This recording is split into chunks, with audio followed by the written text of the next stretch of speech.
Si vous recherchez un guide gratuit pour bien gérer vos acouphènes, veuillez cliquer sur le lien mentionné dans la description de cette vidéo et consulter ce petit PDF gratuit, où sont recensées 20 solutions naturelles pour apaiser ou prévenir les acouphènes.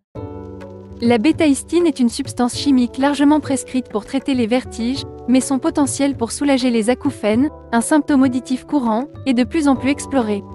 Dans cette vidéo, nous examinerons de plus près la bétaïstine, son mécanisme d'action, son utilisation actuelle dans le traitement des acouphènes, ainsi que les résultats des études concernant son efficacité dans ce domaine.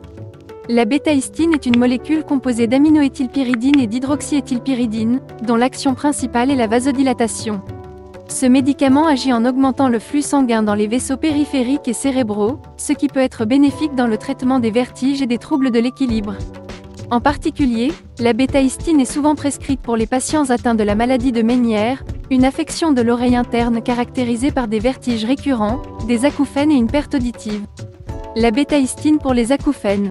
Étant donné que les acouphènes sont souvent associés à des troubles de la circulation sanguine dans l'oreille interne, certains chercheurs se sont intéressés à l'utilisation de la bétaïstine pour soulager ces symptômes. Le mécanisme d'action proposé est que la vasodilatation induite par la bétaïstine pourrait améliorer le flux sanguin vers la cochlée, la partie de l'oreille interne impliquée dans la perception sonore, et potentiellement réduire les acouphènes. Cependant, les résultats des études cliniques sur l'efficacité de la bétaïstine dans le traitement des acouphènes sont mitigés. Certaines études ont suggéré qu'elle pourrait avoir un certain effet bénéfique, tandis que d'autres n'ont trouvé aucune amélioration significative par rapport à un placebo. Les données probantes actuelles ne permettent pas de conclure de manière définitive que la bétaïstine est efficace pour réduire les acouphènes. Il est important de noter que les études sur l'utilisation de la bétaïstine pour les acouphènes présentent plusieurs limitations.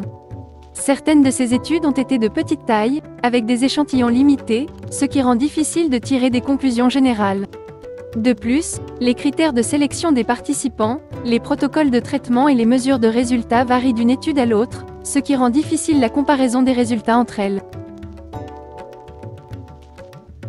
Si vous recherchez un guide gratuit pour bien gérer vos acouphènes, veuillez cliquer sur le lien mentionné dans la description de cette vidéo et consulter ce petit PDF gratuit, où sont recensées 20 solutions naturelles pour apaiser ou prévenir les acouphènes.